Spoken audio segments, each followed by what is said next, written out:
Bismillahirrahmanirrahim. Alhamdulillah wassalatu wassalamu ala Rasulillah wa ala alihi wa sahbihi wa man tabi'ahum bi ihsan ila yaumiddin. Pada hari ini saya akan menjelaskan secara ringkas dan juga sederhana tentang dampak geopolitik terhadap keuangan syariah. Dari sudut pandang dampak global geopolitik global terhadap keuangan syariah dan juga dampak dari konflik Suriah, pemilihan presiden dan juga perspektif fikih dan juga hukum syariah. Baik, kita langsung ke pengantar saja. Untuk konteks global, sini ada dua. Yang pertama ialah dinamika global.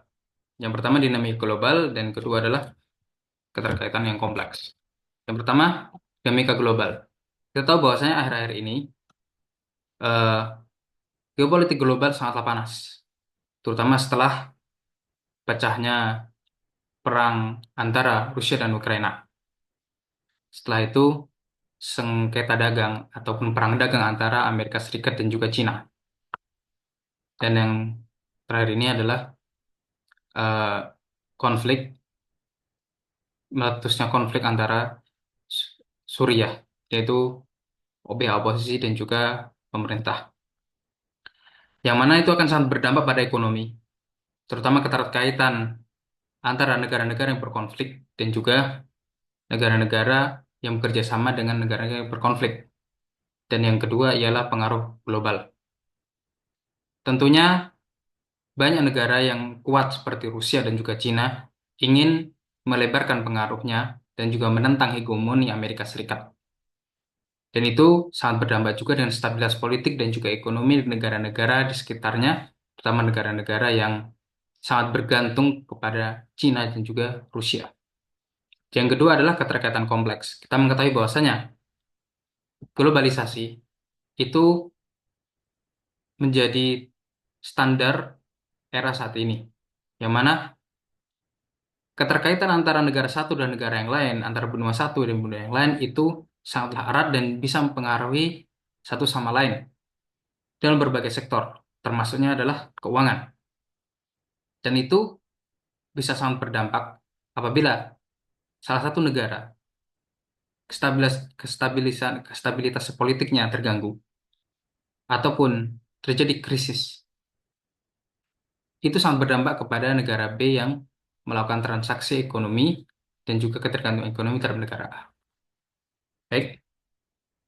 Dan yang kedua adalah terkait dengan konflik di Suriah dan juga implikasinya. Di sini kita memberikan tiga garis besar. Yang pertama adalah krisis kemanusiaan. Yang kita tahu bahwasanya peperangan antara pihak oposisi dan juga pemerintah ini meletus dengan angkat senjata. Dan kita mengetahui bahwasanya ketika senjata sudah terangkat, pertumpahan darah tidak akan bisa terhindar. Entahkah itu dari pihak oposisi ataupun pemerintah, dan juga warga sekitar yang tidak mengikuti arus konflik tersebut. Yang kedua adalah dampak ekonomi. Terutama bila negara perang, ekonomi akan tidak stabil. Dan itu sangat berdampak kepada ekonomi sebuah negara, yang mana perdagangan akan berhenti, investasi akan berhenti juga. Dan itu akan mengurangi pasokan dan juga inflasi. Dan ini sangat berpengaruh kepada stabilitas ekonomi di sebuah negara. Dan ketiga adalah implikasi global. Tentunya setelah perang itu meletus, akan mempengaruhi politik dan juga keamanan di negara-negara sekitar. Negara-negara sekitar bisa jadi akan waspada dan mengantisipasi apabila eskalasi akan semakin besar.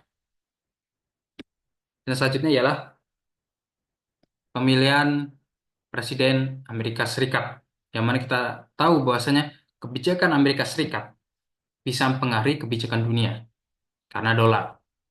Yang pertama adalah kebijakan ekonomi.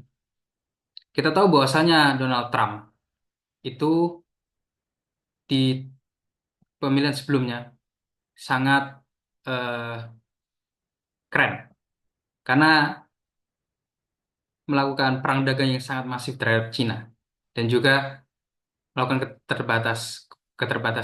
memberikan hal yang terbatas kepada orang imigran termasuknya dan juga Muslim band. Itu akan mempengaruhi eh, keuangan syariah, bisa jadi ekonomi dan keuangan syariah apabila itu diterapkan kembali di kepemimpinan yang sekarang. Dan itu perang dagang Cina sangat berpengaruh pada perdagangan di Indonesia karena Cina banyak apa namanya bekerjasama dengan Cina dan juga negara-negara yang lainnya termasuk dalam investasi dan juga keuangan. Hubungan internasional yang kedua, kita mengetahui bahwasanya dengan kebijakan Amerika dan juga dolar yang tersebar di seluruh dunia, kebijakan Amerika ini sangat berpengaruh. Di sini disebutkan bahwasanya sangat berpengaruh pada hubungan internasional. Tentunya benar, karena ke keputusan Amerika Serikat bisa mempengaruhi ekonomi dan juga politik suatu negara. Dan itu menjadi tantangan tersendiri bagi negara-negara terkait. Yang kedua, yang sebenarnya adalah perspektif ekonomi dan juga keuangan syariah. Kita tahu bahwasanya keuangan dan juga ekonomi syariah itu berbasis pada prinsip-prinsip etika yang sangat menekankan pada keadilan dan kejujuran dan sangat menentang penindasan termasuk di dalamnya riba dan juga perjudian. Yang kedua adalah pertumbuhan stabil. Dikarenakan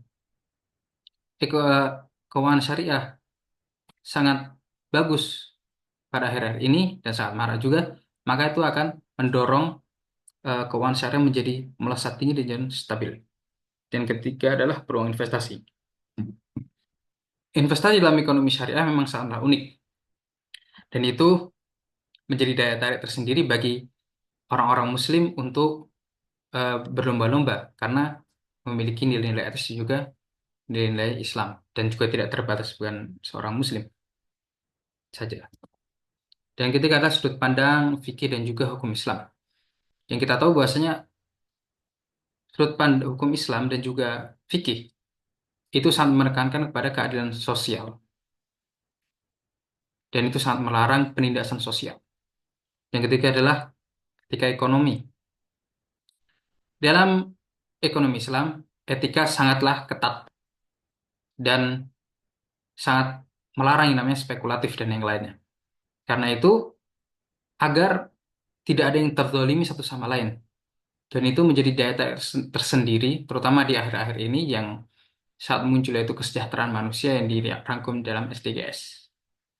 Berikutnya adalah prinsip-prinsip moral. Tentunya kita mengetahui bahwasanya hukum Islam dan juga pandangan-pandangan fikih itu sangat terkait dengan prinsip-prinsip moral yang mereka pada kejujuran, transparansi, dan tanggung jawab. Dan itu menjadi daya tarik tersendiri. Dan itu menjadi hukum yang menjadi landasan bahwasanya itulah tujuan dan juga selayaknya dilakukan oleh orang-orang yang berhukum pada Islam dan juga orang-orang yang berpandangan fikih. Baik, selanjutnya adalah tantangan. Yang pertama adalah kompleksitas hukum. Dikarenakan hukum syariah itu sangat menentang ketidakadilan dan kezaliman, dan sekarang itu terjadi, maka untuk merubah itu menjadi sebuah keadilan, menjadi kompleksitas hukum tersendiri, dan juga standarisasi global. Karena itu booming baru-baru ini, maka standarisasi global masih belum terbuat secara final, dan bisa jadi ada perubahan-perubahan. Yang ketiga adalah penerapan praktis, yang mana eh, keuangan syariah ini sangatlah menantang karena sangat berbeda dengan keuangan ribawi. Dan inovasi terhadap keuangan syariah ini masih sangatlah minim. Selanjutnya, tentunya dalam industri keuangan yang pertama adalah pendidikan, karena itu menjadi tonggak utama. Karena banyak di Indonesia sendiri, orang-orang yang terjun ke dunia syariah masih belum memahami secara keseluruhan tentang syariah, dan terjadi praktik-praktik yang seharusnya tidak terjadi. Yang kedua, inovasi produk. Inovasi produk ini sangatlah minim, masih minim dibandingkan dengan produk ribawi. Yang ketiga adalah kerjasama global. Tentunya setelah kita bisa berikan pelatihan yang cukup dan juga memberikan inovasi yang terbaik, maka kita bisa memasarkannya secara global dan itu akan berdampak secara global dan bisa lebih mentenarkannya. Dan selanjutnya adalah kesimpulan dan rekomendasi. Ya, di setiap konflik di situ ada tantangan dan juga peluang. Bagaimana kita bisa memanfaatkan peluang yang ada dengan langkah-langkah tadi, menerapkan pendidikan juga pelatihan dan juga inovasi produk. Setelah itu semua terjadi, kita bisa memasarkan secara global dan itu akan berdampak pada global dan itu tidak hanya memberikan kesan baik terhadap Islam dan juga itu akan memberikan dampak yang positif terhadap kemanusiaan dan juga kesejahteraan bersama. Baik, sekian. Terima kasih. Sampai bertemu di lain hari. Tutup. Wassalamualaikum warahmatullahi wabarakatuh.